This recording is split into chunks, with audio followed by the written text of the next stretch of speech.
So oh, does that automatically send it to Teams as well with the automated way? Because I joined through Teams, but I don't know if that's still going to be a thing going forward. Um, I'm not entirely sure actually, because I think it was supposed to be sent out via,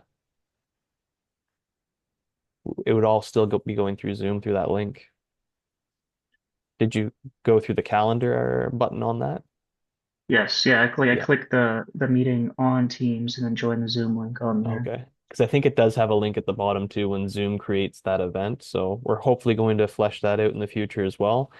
So that basically you can click that once, and once you have that, it'll be in your calendar forever. So that way you don't constantly have to keep uploading that or accepting that meeting invite.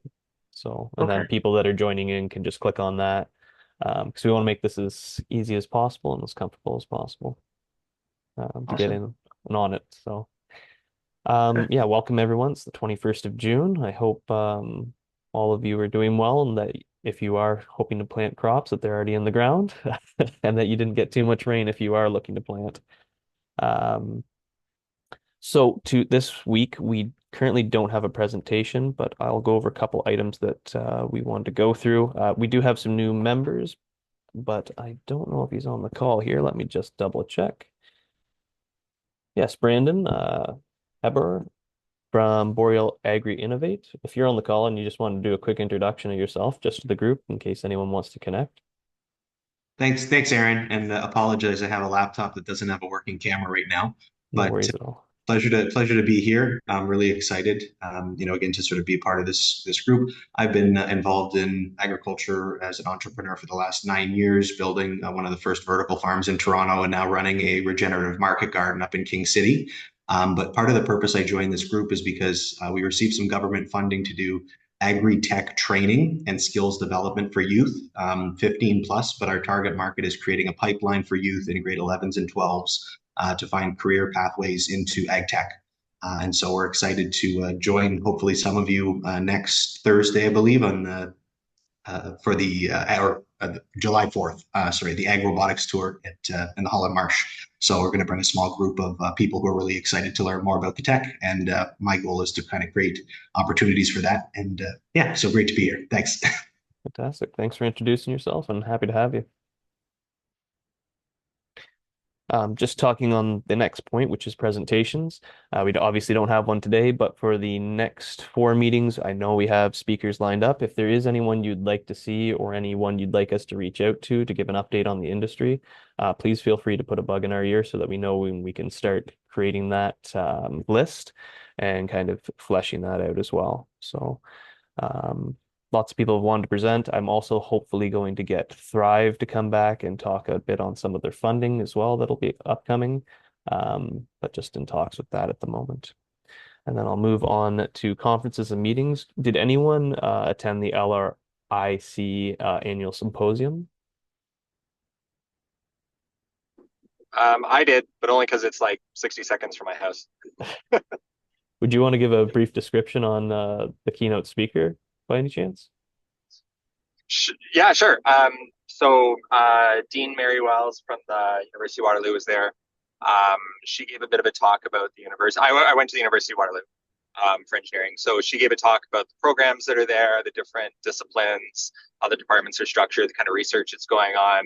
Um, and I think that Mike McMorris, who's the CEO of Elric, was kind of prompted her to just sort of like, don't dive into agriculture specific topics, just talk about engineering and then like engage the crowd to try and make connections between engineering research and how that could help people in their operations. So that's how it went. I thought she's a great speaker. It was a really good presentation. A lot of people talking about robotics and vision, like counting animals. It was livestock, obviously, so counting animals came up a bunch of times and tracking animals through the process. Um, yeah, that's a short summary. Yeah, thank you. Appreciate that. And then the other thing that I know was happening that day was the Ontario Agri Pitch Competition at the University of Guelph, I do believe, or at least it was in Guelph. Was anyone there present for that as well? Yeah, sure, Aaron, I can speak to that. we had a great event. It was about an hour and a half. It was all recorded, and we'll be making it available pretty soon, so everybody can check that out if they like. We had five great companies and three great pitches or three great judges, and I'd say the event was a success in the end for sure. Fantastic. It's good to see that there's lots of interest there too. And Grant did a presentation yesterday at an organic field, like crop learning event in the northern. Grant, if you, I know you're driving, do you want to talk about that for a minute? I'm not sure if you're able to. Sure, yeah. So it was a local organic grain marketing company. They had like a farmer's lunch and field day with a couple different. There's a drone company there. There's ourselves with we brought an Oz and a burrow robot to demonstrate. So just talk to growers about the possibility of robotics in agriculture and specifically organic agriculture, and demonstrated the couple robots we had there. So had some good opportunities. So this company, they market grain for organic farmers across Ontario and into Michigan and some in Western Canada as well. So there's a good crowd of about 50 people there. So it's a good event overall. have you found there's a lot of uptake or interest from the organic industry as well? There is starting to be more interest. I think I talked to a couple farmers there, and some of them are at the point where they need to replace planters or tractors or their current equipment. And they're starting to think, well, do I spend that money on a new tractor and a new planter, or do I spend that money on one or two robots? Um, Yeah, 'cause they'd be doing a lot more cultivation as well, which I could see automation helping quite a bit. Thank you for that update, Grant. And the other meeting that'll be coming up next week on the 27th, which just let me look at my calendar right here, which is next Thursday. That is Research in Action. That'll be hosted by OMAFRA. We will have a couple people actually, I think, that are on the call regularly. Will be attending and speaking at that. Basically, anything that's OMAFRA funded that researchers are doing, they're going to be giving kind of updates on the robotic portion and use in the agri-food sector. So I know they're featuring Dr. Heather Hall from the University of Waterloo. Dan Woods will be speaking on behalf of the working group, just giving a quick update on what we're doing and how we're kind of steering the research that's being done through this program. Jason from Haggerty as well will be present, and Dr. Brian Lynch and Dr. Mary Ruth McDonald from the University of Guelph. Dr. Brian Lynch is from Vineland as well, which I do believe he's on the calls right now as well. So tune into that. There is a link on the agenda. If anyone needs that or can't find it, please reach out and we can get that for you as well.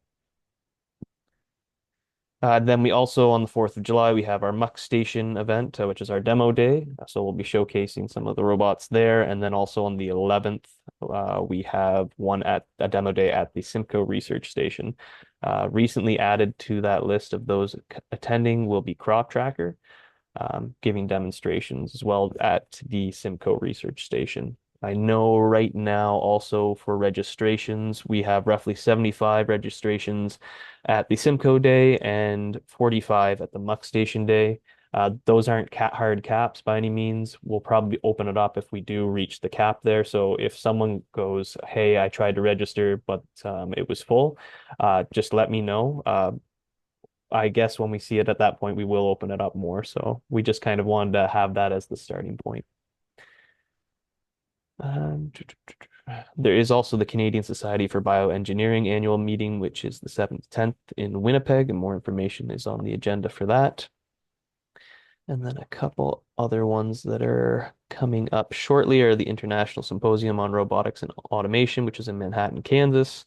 The Robotic Applications Conference, which is virtually held on the 31st.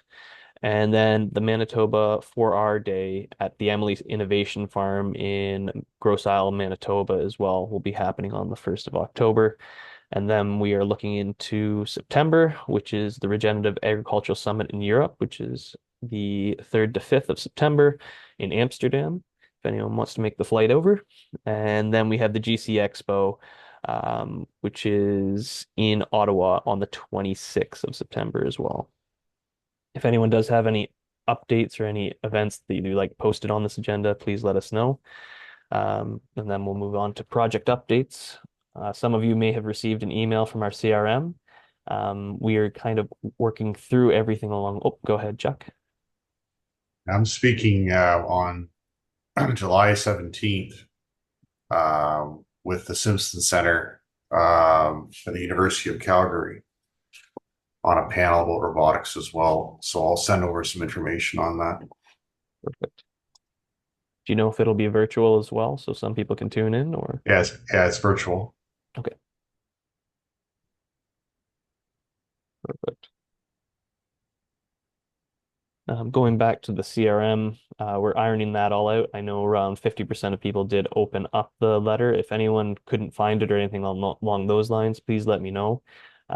We want to make this system work as efficiently as possible. That way we can ensure people are getting the proper links and that information's going out in a timely fashion. If anyone has any comments on it too, we love criticism on things because that's how we make things work and fix things as well. For funding opportunities, the only new one that I know we mentioned briefly in the past was the Thrive Academy Pre-Acceleration Program. That one's focusing on mentorship and then also getting your idea or product market ready. So I do believe it's a 12-week program. I'm looking to get someone from SVG Ventures, so the Thrive program, to come out and speak on that. I know they spoke to us at the beginning of the year on some other programs they run, but I think it's always good to get a refresher on what is available there and helping to spur things on along that line. From there, I'd like to open it up to a round table. If anyone has any items they'd like brought up or any comments or anything along those lines, please feel free to open it. I think Just to I'm give all. Yeah, go ahead, Jason. just to give an update on some of the projects and robots, the Nexus robot has been up and running for the past little bit, just with a few hiccups here and there. But ultimately, we're finding that it does quite well when there's like a low amount of weeds in the field. It gets pretty well all of them.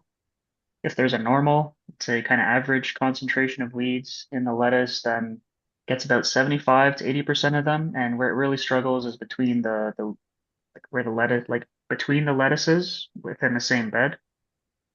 And this is because it can't get too close to the lettuce. We're gonna see the farmer there planted another section of lettuce this week, so we're gonna start weeding that section next week. And it'll be interesting to see how well the robot does when the lettuce is smaller, because we did start in this section of the field when the lettuce was larger. So we'll see how that goes going forward. And in very, very weedy sections of the field, we found that it struggled a little bit there. But we're going to try doing multiple passes of those sections in the next go and see if it can slowly pick away at those sections of the field. In regards to the scouting project, this past week was the first time we used our version of the boom that's towards the commercial version, which we built a boom, so we had at least five cameras, yeah, five cameras side by side and two right together. So we could go between a 25 and a 30-foot swath with that. And I'd And say how fast were you driving, Jason? we were going 8 miles an hour. 8 miles an hour with that. So for our first scan, we covered 20 acres. So we're excited to see if you guys had a chance to see that presentation I gave earlier this year, that heat map of all the weeds in the field. To see that across a 20-acre field, we're pretty excited to see that I think it for was a more. I think it was like 61,000 images, just to give the people an idea of how much data that is. Yeah, I think it was like 31 gigabytes or something like that. So a lot of pictures. Um, yeah, so we learned a lot from that first scan too. We were able to get all the images done, but the controls and camera team learned some lessons from that one. So did we on the hardware side. So this coming week we're going to take a step back and make those modifications and keep going in the weeks to come. Is it okay if I ask a question about that one? Yep. Yep. Do you do the like the weed detection part? Does that happen offline, or do you do inferencing in like real time when you're driving down the field? It's offline for now. Okay. Like within the scope of this project right now, it's going to be offline within like the goal is to get results like from scan to results within 48 hours or so. Right on. Cool. I was just, if it was off online, I was going to be super duper impressed because that's a lot of cameras running at once. Mm-hmm. That's cool. The just so the group is aware, I did get word of one of the ATII projects the funding was announced. I can't say who it is for confidentiality reasons at this point, but so those announcements for the ATII round should start coming soon, and the I'm trying to think of what else was I going to update on. I think Jason and Curtis, you guys are both went to Waterloo this week as well. Is there anything to comment on that, or? I'd say just at a high level that, and this mirrors what was just happening yesterday at the LRIC meeting. And so it's great to just see more and more collaboration happening with the University of Waterloo, especially with their specialization in robotics and engineering as a whole. So looking forward to seeing where that goes. Something that I was impressed with the University of Waterloo and something that I hadn't seen, at least coming from Western with the professors that I had worked with in the past, is it seems like that lab is a lot closer to the commercial side, and like things being ready to go off the shelf versus some of the other kind of research I've been involved with, like at Western and at least in the labs that I worked in, things are more on the like the research, like not as close to commercialization side of things. That's interesting. Really is. Any other items anyone would like to bring up to the group?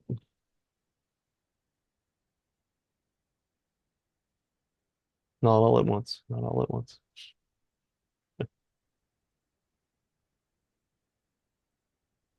Any questions on the demo days either, or anything you'd like to see at those as well?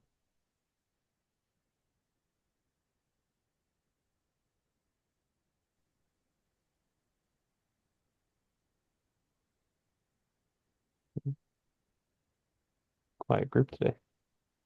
I'm curious if Jeff or someone from the Muck Station is on the call. If they, I don't see Jeff. Or Mary Ruth, would you be able to give an update on the Oreo, how those trials are going around the Muck Station? Oh, yeah. So far, so good. We're using the Oreo to cultivate and to spray, including the band sprayer. Grad student IFEX has started doing weed assessments, especially in the beets. So we'll get a canopy cover and weed ID so we can compare the Oreo to conventional. I should have mentioned we've got tractor drawn cultivator sprayer in replicated trials on muck and mineral soil. So we can do that side-by-side comparison with the Oreo.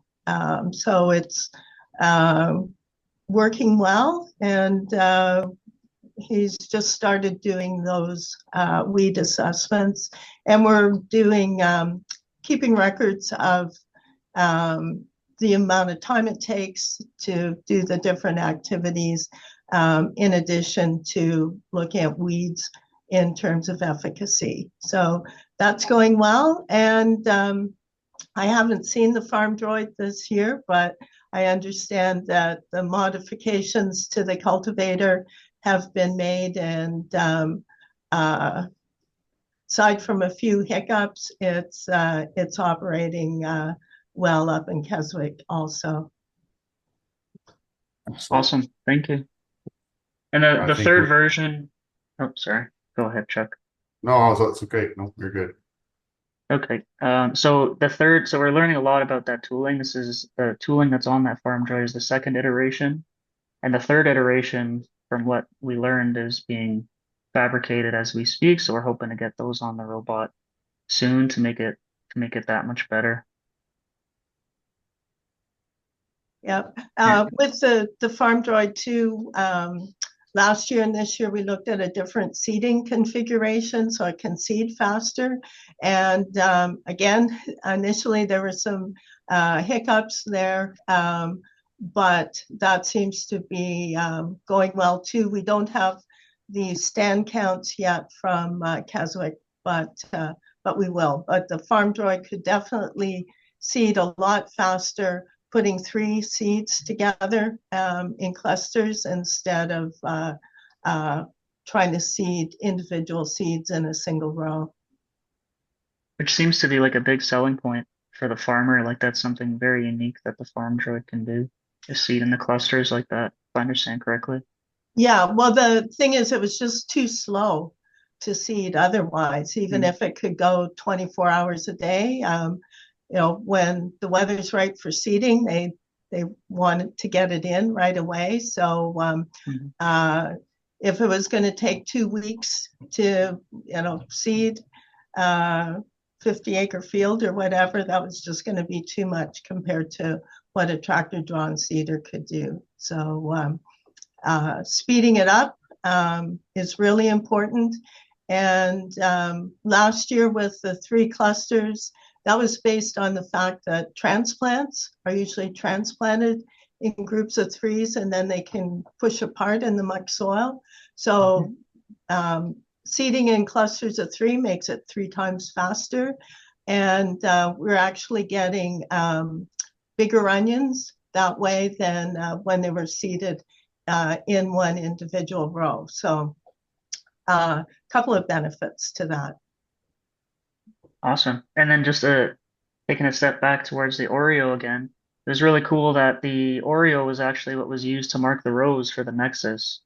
So the farmer there, they don't have like they don't plant with RTK and those kinds of things, but they used we made or the team at the muck station made lines in the farmer's field with the Oreo because they're very, very straight lines, and then they used those lines to plant or to make the beds for the lettuce. And now the Nexus robot is working on that field and following those lines. So a pretty cool um, representation of kind of the different robots working together. We had a demonstration in the first year where we had, I think it was an Oz or a couple Oz's and the row mower and maybe another robot all working in the field at the same time. So it's all kind of towards that vision of like different robots in the field maybe at the same time doing different things. Thank you for those updates. Any comments on those? If not, Chuck, did is Carbon Robotics working again in down by Chatham at that farm down there? I No? I honestly haven't heard. I would assume that they are, but I haven't talked to Bob Kerr in a while. Yeah, it'd be just interesting to see because I saw Lynn had posted a bunch of stuff on her Twitter account from Cornell about the performance. So just wondering if they've improved it a fair bit.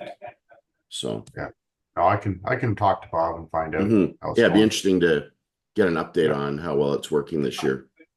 And I think talking about Carbon Robotics. Oh, sorry. So, go ahead. Yep. Go ahead, Matt. I was just asking about Carbon Robotics. I heard they were doing a pivot in their business model. Has anyone heard any more details on that? No, I have not. They raised a bunch more venture capital, so they can maybe rent to own, which probably wasn't an option perfect. before. Yeah. Reading. Oh, cutting out a bit, Matt.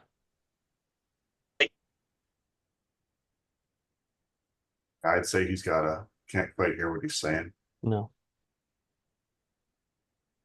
see if he comes back. But any other updates, Joe, too, with any of the other robotic companies that are in the industry? Well, I think as far as I know, I'm running down to near Tilsonburg today. We'll see if the asparagus picking robot is actually in the field. So the Triton and Harvest Corp guys have been busy, and sounds promising. I just haven't seen it with my own eyes, but I'm gonna maybe run down today if they're go. Be a nice warm day for that as well. As Matt long as it Stevens says, works. sorry, my country connection. Thanks, Joe. That's exactly what I guessed about carbon, reading between the lines.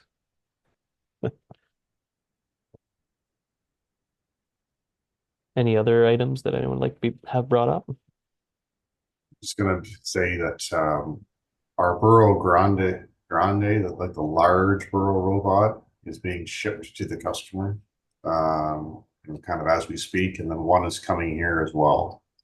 And so for the people who saw the other Burro robots, this one's about twice the size. It can carry about a metric ton. We're pretty excited to see that one, and I guess we'll keep you posted as to. We'll probably bring that to the July 11th event, if everything goes well. And you guys were just in New York recently too. Did you find there was a lot of interest from the growers in that state? I can comment on that one. Absolutely. And so I'd say between the Burrow and the TED, we brought both down. Both were very well received. And I've been doing some follow up on that the last week or so. And we're getting lots of good reception. So looking forward to keeping those conversations going. Good to see. Any other items anyone like to bring up or thoughts? I'll leave the call open. Oh, Garson? Hi, has anyone heard of EnviroLogic? It's a company. I was at the Ontario Pork Congress this week, and there was a Swedish company that has a robotic pen cleaner for their swine barns. Thought that was fairly interesting. It was there's a dealer here in Ontario that's selling it and maintaining it, and it's not fully automated.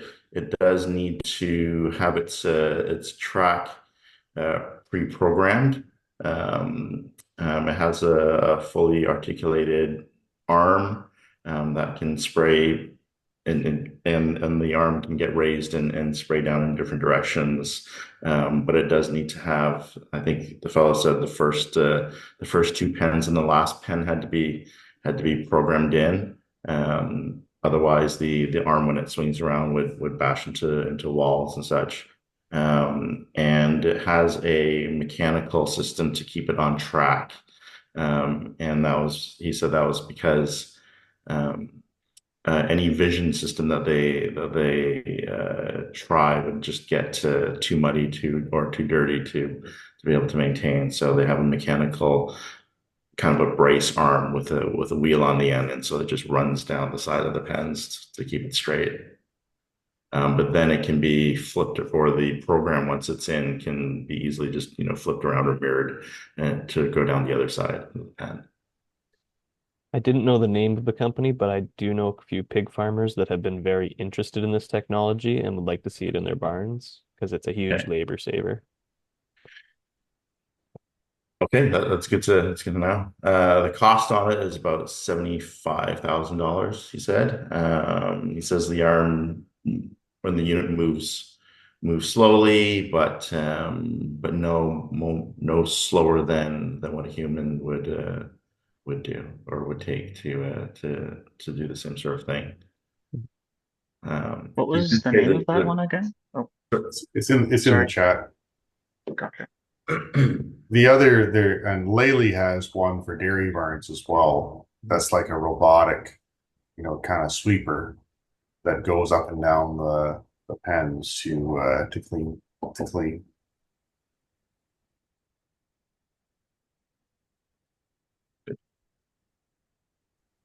Yes, I think there's going to be more and more demand for that as labor becomes tighter and tighter.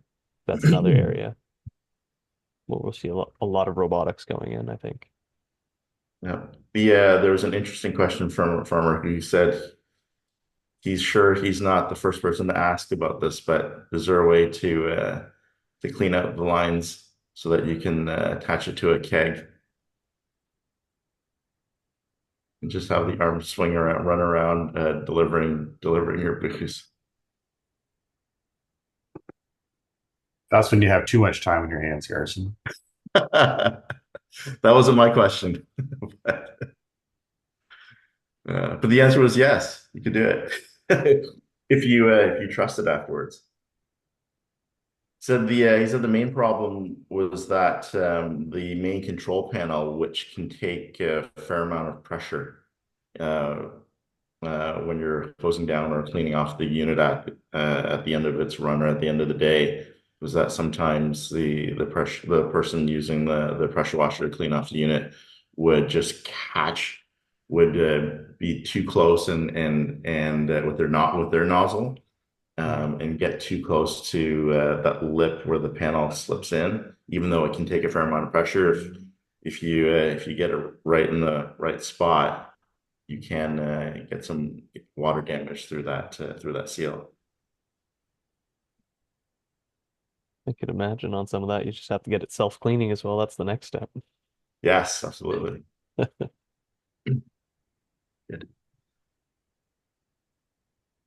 Okay. Thank That's you for it. that, Garrison. That's it. That's what I saw from my quick trip out. Yeah. And I think that's something that we also have to take into account too, because, AgRobotics isn't just out in the field. It's also in barns. It's data collection, everything along those lines as well. So any other items anyone like to bring up or anything they've seen as well that they think would be of interest to the group?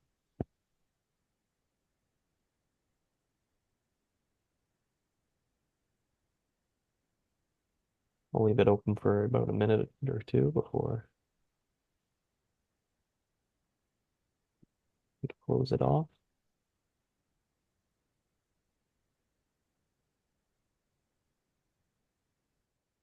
Hopefully your Oilers can keep it going, Garson.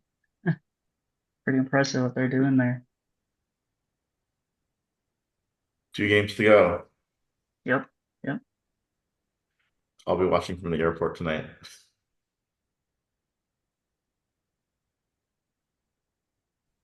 And Tyler, I know the school year is pretty well ending. I just like turned off your camera, sorry. But have you found there's been a lot of interest in that ag robotics club as well from students still? Yeah, so right now we have an ag tech club that's based in the School of Engineering. It was organically grown from a bunch of students in engineering that are all from farms, and they were enjoying the theory that they were learning in school, but want to do some more hands-on stuff. It's grown organically to about 20 students, and that's all they can hold. And so we're engaging our alumni network, and I've got a meeting on Monday just to see if we can maybe support them a little bit more so that they can grow a bit bigger. But yeah, they're very interested in ag robotics, and my office has given them a little bit of money to maybe explore some competitions they can get into and get their hands dirty in that way too. I'm assuming they've heard about the demo days as well, correct? That's right. Yeah. Okay, Yeah. perfect. Love to have them out. They can make it.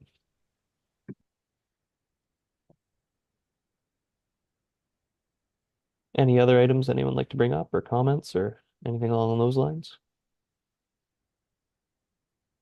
No? Okay. Well, I'll let you have the rest of a couple more minutes back in your Friday at least. Thanks for joining us. And our presenter for next week, just let me pull that up right quick, is Vivid Machines.